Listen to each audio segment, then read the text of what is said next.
Well, today I'm going to make some clips about one of my favorite subjects, energy.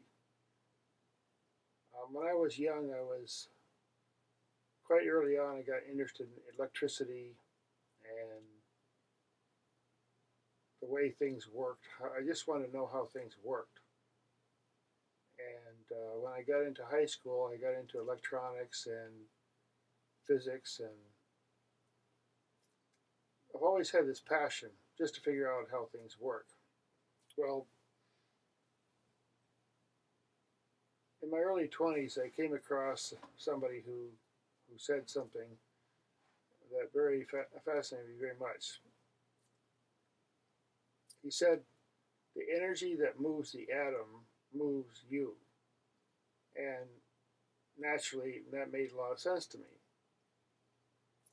And what he was describing was a way to meditate that was a very ancient technique. And over the years, I've become very interested in that meditation. I practiced it for a very long time. My teacher's name is Maharaji, and he has been traveling around the world for about 40 years now. And I won't say much more about that. You can find him speaking for himself on YouTube or through wordsofpeace.org. But that meditation and his quotes about energy um, just really stuck with me. Now, I also studied a lot of esoteric teachings, and there's a lot of mystical stuff involved and sort of mumbo jumbo these days in many books, but essentially, for a very, very long time, long before our modern type of science, there were people who, at that time, were, you might call masters or teachers or the physicists or they studied these things, and they had a very different approach to the study of energy. Today, we try to get test data and then repeat it, and then we do some theoretical math on it and so on, and we come up with some theories, then we try to test the theories, and there's all a lot of very good points about that. But there's some elements about energy that we often forget. And some of these I'll try to describe. I have a whole series I'm developing just about energy, including some videotape and some drawings and so on. But there are certain principles of energy, and we might call today, we might say, well, there's electrical energy, and there's fuel energy, and there's heat energy, and there's gravitational. Well, that's just that's an attraction and so on. But so the ancient teachers who studied these things, they studied them intuitively and physically. But in addition, they said that there is a way to perceive energy that we generally don't appreciate. For example, now we have all these machines that are gravitometers, and they measure electrical currents and light waves, and they try to perceive gravitons or neutrons, or there's all kinds of devices. But and these devices are things that we invent, and they're fantastic and so on. But then there's the ancient people said something else. They said that the human being who's capable of inventing many different things also has the technology.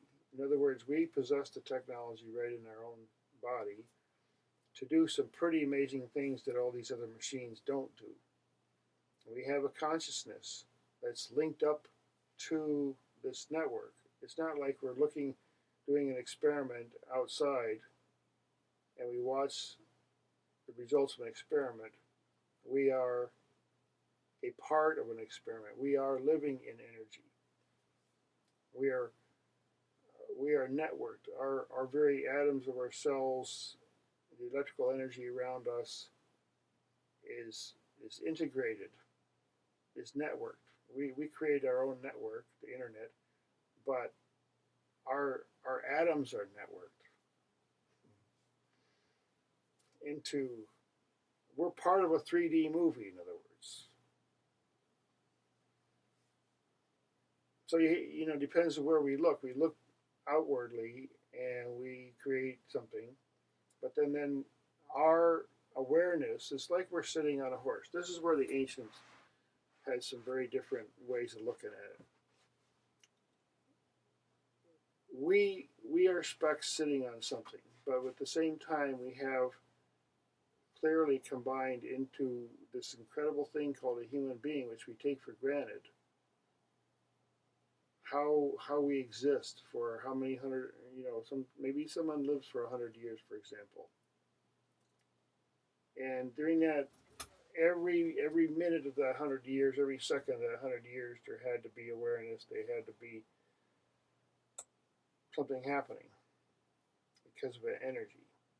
So if we understand the energy within ourselves, you see, we have this attention. This is our moment in time, our awareness. We have this awareness. And what we do with the awareness, if we put it on energy, now we can call it whatever way we want. Energy is a word, but let's say you don't have a definition for it. But you know, with our consciousness, the attention that we have, we look around and we see the evidence of activity. Heat, power, force, evidence. We need it. There's fuel involved at the core of everything. So then we were fueled by certain things, and then the atoms have to be fueled by a sustaining force. Until ultimately there's an esoteric or mystical bowl, you might say. And it's the bowl of the universe.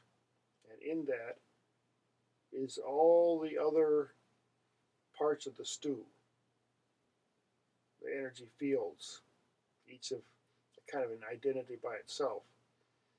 So in order to look at energy, we have to start, at least the approach I have in the material that I'm creating, is about certain concept of energy. Before we start doing all the math and before we start trying to figure out try to get some broad concepts of what energy does, then you start getting into it and it becomes extremely fascinating. And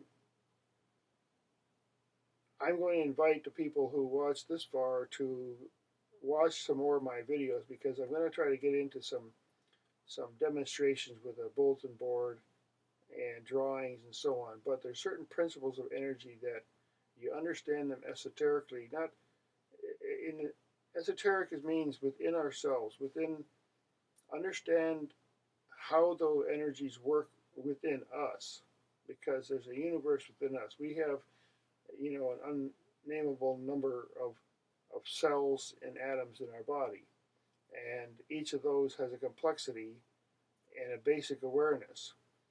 And as you know, we are, you know, collectively a sum total of this, certainly what we carry, but even beyond that, the energy that we're connected with within us allows us to be part of something infinite and to understand our connection there. So I'm going to explore more of that in the rest of this segment.